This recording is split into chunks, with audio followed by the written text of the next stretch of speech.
Saya ingin menjelaskan bahwa tahun-tahun sebelumnya DME ini sudah pernah kita lakukan dan bahkan sudah pernah melakukan groundbreaking, tapi waktu itu investornya dari Air Product itu kemudian mundur.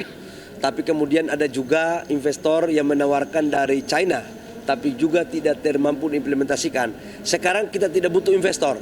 Baik teman-teman media yang saya hormati, hari ini saya didampingi oleh Pak Prof. Erani sebagai Sekretaris Tim Satgas Hilirisasi dan Kedaulatan Energi dan Pak Dirjen Minerba. Kami baru selesai rapat bersama Bapak Presiden dengan seluruh anggota Satgas Hilirisasi yang terdiri dari beberapa kementerian dan juga ada Panglima, Pak Menan dan Pak Kapolri, di mana kami telah memutuskan tahap pertama hilirisasi yang ditargetkan kurang lebih sekitar 618 miliar US dollar untuk di tahun 2025 yang tadi kami paparkan kurang lebih sekitar 21 proyek pada tahap pertama yang total investasinya kurang lebih sekitar 40 miliar US dollar, dan tadi kita sudah melakukan pembahasan secara detail termasuk di dalamnya adalah nama-nama proyek investasi apa aja yang kita lakukan. Yang pertama, kita akan membangun storage minyak untuk menuju ketahanan energi nasional kita berdasarkan Perpres itu harus menambah 30 hari, dan itu kita akan bangun di salah satu alternatifnya dari Pulau Nipa. Yang kedua, kita juga akan membangun refinery yang insya Allah kapasitasnya itu kurang lebih sekitar 500.000 barel. Ini salah satu yang terbesar nantinya. Ini dalam rangka mendorong agar ketahanan energi kita betul-betul lebih baik. Yang kedua, kita juga akan membangun DME yang berbahan baku daripada batu bara low kalori sebagai substitusi daripada LPG. Ini kita akan lakukan agar betul-betul produknya bisa dipasarkan dalam negeri sebagai substitusi impor. Yang lain-lain saya pikir teman-teman termasuk dalamnya adalah bagaimana meningkatkan nilai tambah pada proses tembaga, kemudian di nikel dan juga boksit untuk sampai dengan alumina. Kemudian di sektor pertanian, di sektor perikanan juga masuk tadi, termasuk di sektor kehutanan. Saya pikir itu sebagai informasi awal yang perlu saya sampaikan. Silakan kalau ada yang mau ditanyakan. Pak, soal DME tadi Pak, sebelumnya kan sudah ada investor dari AS yang keluar ya Pak, kabarnya ada investor dari China, mungkin boleh dijelaskan Pak? Saya ingin menjelaskan bahwa tahun-tahun sebelumnya DME ini sudah pernah kita lakukan dan bahkan sudah pernah melakukan groundbreaking, tapi waktu itu investornya dari Air Product itu kemudian mundur. Tapi kemudian ada juga investor yang menawarkan dari China, tapi juga tidak termampu diimplementasikan.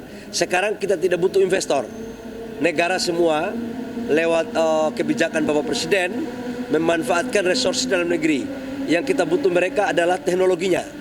Jadi hari ini teknologi yang kita butuh, uangnya capex-nya semua dari pemerintah dan dari swasta nasional, kemudian bahan bakunya dari kita, off-taker-nya pun dari kita. Jadi saya pikir kali ini nggak ada lagi ketergantungan kepada pihak lain. Gitu.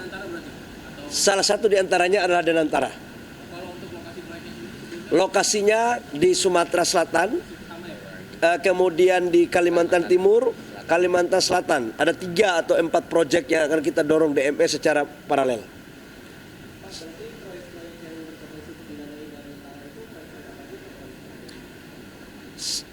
Bapak Presiden dalam berbagai kesempatan sudah menyampaikan akan memprioritaskan hilirisasi pada 26 sektor komoditas. 26 sektor komoditas itu di dalamnya adalah mineral batu bara, oil and gas, perikanan, pertanian dan perkebunan serta kehutanan. Itu sektornya. Nah, detail proyeknya yang tadi kita sepakati baru 21 proyek yang kita sepakati, dan tahap berikutnya kita akan tingkatkan lagi. Sudah barang tentu proyek yang ditawarkan tadi itu sudah merupakan bagian yang sudah kita seleksi dan insya Allah sudah lebih cepat untuk bisa diimplementasikan. Begitu, ya. Oh ya, pasti ini penciptaan lapangan pekerjaan cukup banyak. Angka-angkanya nanti kita akan umumkan pada kesempatan yang lain. Tapi yang jelas ini kita blending antara padat karya dan padat teknologi. Yang jelas tujuan investasi itu kan dalam rangka menciptakan lapangan pekerjaan yang berkualitas, menciptakan nilai tambah dan meningkatkan pendapatan negara serta pertumbuhan ekonomi nasional kita. Baik teman-teman, terima kasih banyak. Assalamualaikum warahmatullahi wabarakatuh. Selamat malam dan salam sejahtera untuk kita semua.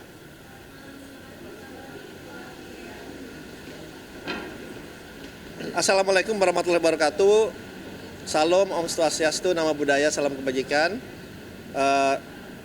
Kami dari Satgas Hilirisasi dan juga semua kementerian terkait, termasuk ada Pak Menteri KKP, kita baru melaporkan kepada Bapak Presiden beberapa proyek yang akan kita investasikan, kita akan review di hilirisasi, dari hilirisasi mineral, batu bara, kemudian juga produk pertanian, produk kelautan seperti rumput laut dan yang lain-lainnya kita mendiskusikan, kita melihat proyek-proyek ini dampaknya gimana dari segi penciptaan lapangan pekerjaan, dampaknya ke segi ekspor seperti apa, penurunan impornya seperti apa, dan juga kesiapan dari tentunya dari pendanaannya. Dan dalam hal ini nanti kita dari semua kementerian akan duduk lagi untuk lebih mendetailkan program-program itu, proyek-proyek itu, sehingga bisa menjadi visible, karena ini investasinya juga harus memberikan return yang baik, yang acceptable, karena ini akan banyak berikan pendanaan misalnya oleh Danantara.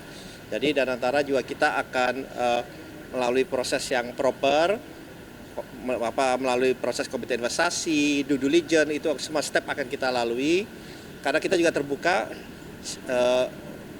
sesuai dengan industrialisasi yang ingin kita tempuh, yang ingin kita capai, sehingga kita bisa mempunyai industri yang sehat, yang berkelanjutan, berkesinambungan, di saat bersamaan ini mempunyai dampak yang besar terhadap pertumbuhan perekonomian kita, dan juga yang paling penting yang tadi kita bicarakan itu adalah berapa banyak pencipta lapangan pekerjaannya, Pak Menteri ya. Itu setelah yang kita bicarakan, kita mereview saja, tapi kembali lagi nanti ini akan diserahkan sesudah lebih detail dan akan dianalisa oleh tim dari komite investasi, komite audit dari Danantara. Mungkin kurang lebihnya seperti itu.